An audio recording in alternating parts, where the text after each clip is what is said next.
Ariella La Langosta, a social media star and mother with romantic ties to rapper Tekashi 6ix9ine, murdered. The 33-year-old, who had nearly 700,000 followers, was found shot dead inside her vehicle along a busy road just north of the Bronx early Sunday morning. Investigators believe she was targeted. 6ix9ine was recently sentenced for the murder of his girlfriend, Ariella Lang Costa Mahia Pilano. The truth, however, is much darker. You will be shocked by the twisted details, which include her execution on a New York highway and the feds discovering how his snitching background caused it all. I understand the main idea. Let's dissect it. His hands were covered in blood. Because of his federal cooperation agreement, you all believe that this snake was untouchable. However, the streets always collect their debts. The system has finally caught up with Daniel Hernandez's blood-soaked hands. Maya Pilano, Ariella La Lang Costa, was discovered shot in her Mercedes truck on August 17, 2025. Shorty was a 33-year-old Dominican woman with approximately 700,000 followers who closely followed her every move. She believed she was living the high life, collecting bags and popping bottles at the hippest places in New York, such as Opus Lounge and Icon. In reality, whenever she entered a venue, she was the kind of badass who turned heads and made boys break their necks to look at her. This stunning woman didn't realize, however, that she would be shot if she continued to play with hip-hop's most infamous snitch. This was a straight hit operation, as the pigs attested. Nobody accidentally takes more than one slug to the chest, do they? Let's delve into the depths of this enigma. This story carries a sinister depth akin to a night without a moon. The 2023 WAP music video for 6ix9ine featured Ariella prominently, essentially making her the subject of every adversary the man has ever created. The move was no sloppy business decision. According to sources, Ariella and the man had a romantic connection. Connections that went well beyond talent and direction. However, you know how these streets operate. It doesn't matter if you're his girlfriend, friend, or just someone who saw him. When dealing with snitches like Tekashi, guilt by association is a life sentence. You supported me in everything. New York won't ever be the same. I loved you. It wasn't a casual friend who said those things. That man was grieving for a person who was very important to him. He referred to her as his sister. In a series of Instagram postings, a remarkable woman and the Queen of New York depicted real love and loss. However, in 6ix9ine's world, love has a cost, and that cost is shown in blood. The entire story is told in the timeline of terror. Ariella had previously encountered 6ix9ine's perilous realm. According to reports, 9 members of Trey Gangster Bloods abducted her in 2018 after thinking she was one of his girlfriends. Take a moment to process that. She appeared to be someone who might be related to the rat, which is why she nearly perished years ago. However, she became even more engrossed with that near-death experience rather than learning from it. The streets never forgive and remember everything. 6ix9ine did more than simply abandon his group when he testified against the 9 Trey Bloods criminal group in 2019. He painted everyone in his immediate vicinity as targets. The hood doesn't tell the difference between his loved ones and the snitch. Guilt by association is a grave penalty in their eyes. Police in Westchester County made. We can learn all we need to know about the gravity of this situation from the probe itself, since local, state, and federal agencies are working together on this case. They are aware that the crime was not a simple case of street-level beef gone awry. The reason the federal government steps in is because they are aware of the consequences. Someone linked this murder to something far more serious and perilous.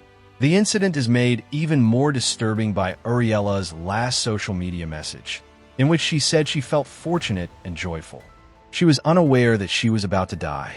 Killers were counting bullets while she counted her blessings. It's a haunting contrast. Unaware that her contact with a rat had condemned her to death, the woman was enjoying life. One of the rising stars of the Dominican community has passed away. And 6ix9ine's presence in your life is a death sentence just waiting to be executed, as the hip-hop community has been reminded once more. Through her hustle, charisma, and beauty, Ariella gained a following on social media and rose from bartender to social media celebrity. She was entitled to.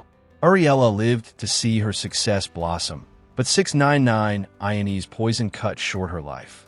Remember that there is more to this story than the tragic death of a single woman as we discuss it. It's about 6ix9ine's destructive pattern that follows him everywhere. His snitching has left a trail of dead and damaged lives in the nightclubs of Manhattan and the streets of Brooklyn. Ariella Daniel Hernandez's decision to prioritize his freedom over the lives of others sparked a battle, with Mahia Palano being the most recent victim. The destructive pattern. The misery of Sarah Molina. Sarah Molina, the mother of his seed, the broad who knew him before the rainbow hair and facial tats, and the first lady to witness the full extent of Daniel Hernandez's ability for straight destruction, existed before Ariella became the newest corpse in 6ix9ine's graveyard. Sarah's narrative serves as the model for all subsequent ones, if you want to comprehend how this snake turns the females who care about him the most into casualties. Sarah first met Daniel Hernandez between 2011 and 2012, when she was only 15 or 16 and he was 18. This wasn't some adorable adolescent relationship. This marked the start of a 7-year nightmare that would leave a woman permanently damaged and a child trapped in the middle. In fact, Sarah had a hand in creating the monster that the world would eventually despise. In 2013, she even assisted him at a salon in Williamsburg to dye his hair rainbow colors. Unaware that she was assisting in the creation of her own personal devil, which would torment her for years, Shorty was present when the Tekashi demon was actually born. The fighting began early and continued unabated. No capítulo. Sarah Bin described numerous incidents of sexual and physical abuse that occurred during their whole relationship. This abuse was usually triggered by the jealousy and insecurities of her neurotic partner. However, this was not your typical tale of domestic abuse. The purpose of this relentless torment was to crush her spirit and keep her imprisoned within her own existence. The most horrifying incident, which sounded like something out of a straight horror film, occurred during a trip to Dubai. Sarah gave a thorough explanation of how 6ix9ine accused her of interfering with his manager. Shadi admitted to slamming more than 70 women before beating her for 2 hours in a row. The subsequent violence goes against everything honorable in this world. He suddenly throws a punch at me. I had blood on my hands. The motel pillowcases had blood on them. He became frightened. I had a really bloated face. It was awful. I had trouble opening my eyes. In a 2019 interview, Sarah revealed to the world that this rainbow-haired devil was indeed a monster. The specifics grow far worse than that, though. She was allegedly punched by this monster, ears so forcefully that she believed she would become deaf. Knew she was afraid of suffocation, so he put a pillow over her face, kicked her like a dog, choked her senseless, and made her have to spend the next morning with him. Shorty woke up with bruises all over her back and arms, 2 black eyes, and a purple-black ear. This was not an angry moment. A straight demon tortured him in a planned manner. However, this occurrence is what further complicates 6ix9ine's psychological warfare. This man acknowledged the mistreatment. As part of his 2019 cooperation agreement, when he was spying on everyone several times, even in court records, he even admitted in an interview with the New York Times in 2020 that we did have physical fights. The worst thing ever is this. However, I will not sit there and tell you lies. I succeeded. I'm sorry, and I acknowledge it. Despite his admission of being a woman-beating devil, this guy managed to get a platform and record agreements from the hip-hop industry. My man, that's the force of celebrity culture. As long as your numbers remain high enough to generate revenue for these labels, you can continue to torment women and receive streams. Sarah's witness to the kidnapping incident demonstrates the impact Deep 69's risky lifestyle had on everyone in his vicinity. Watch this video of Sarah testifying about the night this rat was kidnapped by many members of his gang. So his career is building up, and he starts to basically beef with everybody. He starts to troll and beef with guys in Houston, guys in LA, guys in Chicago. Like, it's just There's a long laundry list of people that he's telling to suck his and everything else like that. How are you taking all this? Because along with the trolling, you know, things are happening. Like shows are getting canceled. You know, there's incidents that are happening along the way. Sarah's story of that evening shows how 6ix9ine's careless actions directly endangered his family. She recounts receiving a call from him at approximately 3 a.m, in which he hurriedly inquired about the location of his daughter after telling her to bring his jewels downstairs. She was unaware that she was going to be forced to participate in a gang extortion. He picks up a FaceTime call and he's in a car, like in the back seat, and I see his eye bloody and his face is so swollen. And I'm crying. I'm like, yo, what's going on? And someone in the car was like, oh, you want us to take you back home? And he was like, no, don't take me back home. They're trying to kill me. Imagine this. While her infant daughter slept upstairs, Sarah stood in a towel and was made to give thousands of dollars worth of jewels to strangers wearing masks. His own 9-member trade gang, commanded by Anthony Harv Ellison, who robbed him of $365,000 worth of jewelry and pistol-whipped 6ix9ine, were the abductors. Despite never having made that decision for herself, Sarah fell prey to 6ix9ine's decisions. Even after their romance ended, they were still engaged in psychological combat. Given that he only spent 2 days with their family, Sarah accused him of being a deadbeat father. Daughter Soraya, following his release from prison, while he was showing off his wealth and spending money on new girlfriends. His own child was having difficulties since her father was not providing her with enough assistance. Sarah filed for child support in 2021, pointing out that 6ix9ine was ignoring Soraya while lavishing money on his new lover Jade. The trend is obvious. When women become inconvenient, 6ix9ine takes advantage of them, ruins their lives, and then discards them. Sarah received the complete course of treatment, mistreatment, desertion, and humiliated in public. The most telling instance occurred in 2024 when Steve gave Sarah and Soraya money in a Birkin bag while denouncing 6ix9ine as an abuser and rat. It's not deadbeat behavior when unidentified YouTubers are caring for your child better than you are. Sociopathic neglect is what that is. The extent of the deception is made clear by Sarah's thoughts about their relationship. I forgot who I was. He hasn't had any involvement with our daughter. Physical abuse wasn't the only aspect of this. Her identity, sense of value, and confidence in her own judgment were all methodically undermined by 6ix9ine. Their relationship's chronology reads like a domestic terrorism case study. Sarah first met 18-year-old Daniel Hernandez in 2011 to 2012 when she was only 15 years old. She contributed to the creation of the Tekashi character in 2013 by coloring his hair rainbow-colored. In October 2015, their daughter Sarah was born. Numerous instances of increasing sexual and physical aggression. The Dubai beating that made her worry for her life and left her with 2 black eyes. November 2018. Around the time of 6ix9ine's arrest, the relationship finally ends. The current, ongoing disputes over custody and child support. Sarah truly loved him, which adds to the tragedy of her story. She discusses in her interview her efforts to help him pursue his musical career, her presence during his metamorphosis, and her conviction that, at his core, he was still the ordinary Danny she fell in love with.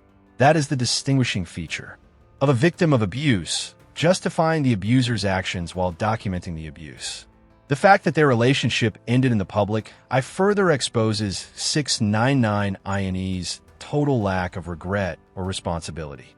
Sarah described his gym attack as embarrassing for their daughter as late as 2023, demonstrating how his continual carelessness impacts not only him, but also their shared child. There is more to Sarah Molina's story than just one lady escaping domestic abuse. It serves as a sneak peek at what awaits any lady that approaches 6ix9ine. There is a consistent trend. Charm and attention come first, then isolation and control, then violence and psychological agony, and last desertion and public disgrace. Sarah barely made it through it, Before the brutality in 6ix9ine's world permanently caught up with Ariella, she had no opportunity to flee. Sarah's story is particularly terrifying because it took place years before 6ix9ine turned into an FBI informant. If, as a struggling SoundCloud rapper, he was capable of this degree of brutality and deception, just think of what he would become once he had the support of government protection, fame, and money. Sarah saw the monster in its earliest incarnation. He was slain when Ariella came into contact with it at full intensity. The bodies left behind after the fall. Every lie-based empire eventually falls apart, and when federal officials knocked on Daniel Hernandez's door on November 18, 2018, his house of cards fell apart. However, 6ix9ine's decline into notoriety went beyond simply losing money and notoriety, in contrast to typical falls from grace. It was about turning into the most despised man in hip-hop, and everyone in his immediate vicinity into possible targets. Long before Ariella, the dead began to fall, and they haven't stopped yet. 6ix9ine's own admissions of violence and criminality served as the foundation for the federal racketeering lawsuit that ended his career. This was no naive youngster who fell in with the wrong crowd. He actively participated in drug trafficking, attempted murders, and armed robberies. He used hundreds of thousands of dollars from his music to finance the 9 Trey Gangster Bloods revenues, thereby funding a criminal operation with his rap popularity. However, when the chips were down, 6ix9ine revealed his true self as soon as he learned that he may receive a 47-year sentence. He flipped on Sunday morning more quickly than a pancake. Listen to him explain his rationale in his own words. Let me put this in perspective and really follow me here. Imagine I would have stood tall, right? Kept it real, did the 47 years right now. Right? Well, you wouldn't be on the podcast, that's for sure. Yeah, and that's what I'm trying to get. And I'm attempting to reach that conclusion. The self-centeredness is astounding. This man rationalized ruining lives and breaking street codes because he couldn't bear the thought of losing out on podcasts and attention. But avoiding jail time wasn't the only reason he cooperated. He employed a masterful technique of casting blame on everyone to safeguard his own reputation. Due to 6ix9ine's testimony, several 9 Trey members, including senior officials, were found guilty. Similar to 24-year-old Anthony Harb Ellison. Algeria Kano Shadi Jordan, his manager, is 15 years old, and Nuke Mac is 17. These were more than just names listed in a government database. These were actual individuals whose lives were ruined because 6ix9ine believed his independence was more important than their allegiance. This, however, makes his snitching even more heinous. He liked it. He talks about the time he decided to cooperate. All right, so first night you get to jail, what'd that feel like? First night, I got locked up. I watched Lone Survivor, and I was like, I'm definitely snitching, right? That isn't a man struggling with a tough choice. That individual was eager to betray everyone who had put their trust in him. Before he really realized what he was up against, he made his decision. To someone who never had any principles in the first place, the no snitching code is meaningless. The list of those accused by 6ix9ine resembles a hip-hop who's who. He identified Cardi B as being connected to. Jim Jones was accused by the Blood Set of being a member of the 9 Trey, but no charges were brought against him. Kinte Audeby. Mackenzie was found guilty of the attempted shooting after he described ordering a $20,000 hit on Chief Keef. When WAC 100 confronted him about his fictitious gang affiliations, the irony of his street credibility became brutally apparent. How many fights you had? How many times you had to stand up in this when the odds was against What you mean when this whole racketeering case was going on? The rack before the racketeer? None, because I wasn't in the blood. What you mean? I wasn't in the blood. 6ix9ine acknowledged that he was never truly introduced to the game. He simply purchased his way into their protection as a wealthy civilian. However, when he chose to reveal everything he knew in order to protect himself, that false street credibility cost actual individuals their freedom. His cooperation's results produced a new type of celebrity, the well-known snitch. He was openly denounced as a rap by artists such as Snoop Dogg, Meek Mill, and Future, who made it apparent that he was no longer wanted in hip-hop. However, 6ix9ine did not simply accept his banishment. He intensified his efforts by creating music that ridiculed his old colleagues and praised his snitching. But that's what I'm trying to explain. Listen, I don't give a if I'm held accountable for what I did. Yes, I snitched, and I did it proudly, right? Something never seen in hip-hop culture before was produced by that degree of shamelessness. The spy refused to disappear in silence. Rather, 6ix9ine continued to make music, maintain a high profile, and endanger everyone in his vicinity by association. The horrific events that transpired after his release demonstrated that his collaboration made enemies for life. He was viciously attacked by Latin Kings, members in a Florida gym sauna in March 2023, and his injuries were so severe that he filed a $1 million negligence lawsuit against LA Fitness. 50 Cent attempted to caution 6ix9ine about his careless actions, but he refused to listen. His pride and desire for fame overshadowed his basic survival instincts. Basic survival instincts were constantly overridden by attention. Multiple probation violations resulted from his unapproved excursions, including an arrest in 2024 for failing drug tests and entering Las Vegas without authorization. The international incidents demonstrate the global reach of his adversaries. He was detained for assault in the Dominican Republic in October 2023, and then in January 2024, he was charged with domestic abuse in connection with his ex-girlfriend, Yellen Lama's Viral. With each new woman that came into his life, the pattern of violence that had ruined his relationship with Sarah Molina was being replicated. By 2025, financial difficulties had increased. Selling his jewelry, awards, and other possessions at auction to pay off tax bills added an additional layer to his issues with the IRS. The man who had previously flaunted millions of dollars in cash and jewels was being revealed as being unstable financially, probably spending more on security and legal bills than he was making from his increasingly failed music releases. His most recent albums chronicle his downfall. His 2023 reggaeton album, Legend Viva, and EP, Black, did not chart at all, despite his 2020 comeback album, Tattletale, debuting at number 4 due to criticism. He was yearning for attention and became more and more unimportant as the hip-hop scene changed. The most egregious proof of his poisonous impact is the trend of violence that follows him around. 6ix9ine uses everyone who approaches him as collateral in his fight against the streets. It is not a conspiracy theory to speculate that his snitching was the reason behind Uriella's death. It's the natural progression of a pattern that began when he decided to assist federal investigators. Although no one has been arrested in connection with Uriella's murder, the message is obviously obvious. The execution of a death sentence is imminent for 6ix9ine. Federal agencies' participation in the probe indicates that they are aware of the killing's wider ramifications. This crime wasn't limited to the area. It was one of the lingering effects of 6ix9ine's commitment to cooperate. Daniel Hernandez is still a walking target as of August 2025, with a trail of lost lives and corpses all around him.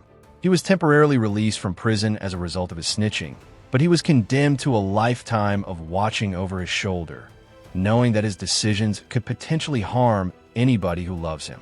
Sarah Molina's courage and willpower allowed her to survive his brutality. Not so fortunate was Uriella Langasta Mahia Palano. The query: it isn't known whether 6ix9ine's decisions will result in additional deaths. The question is how many more corpses will be piled up until his adversaries exact their ultimate retribution. This story can only finish in one manner on the streets, and it won't be with 6ix9ine leading a happy life. The blood on his hands continues to grow until it becomes his own. I appreciate you watching. To see more videos like this, click on one of the boxes currently playing.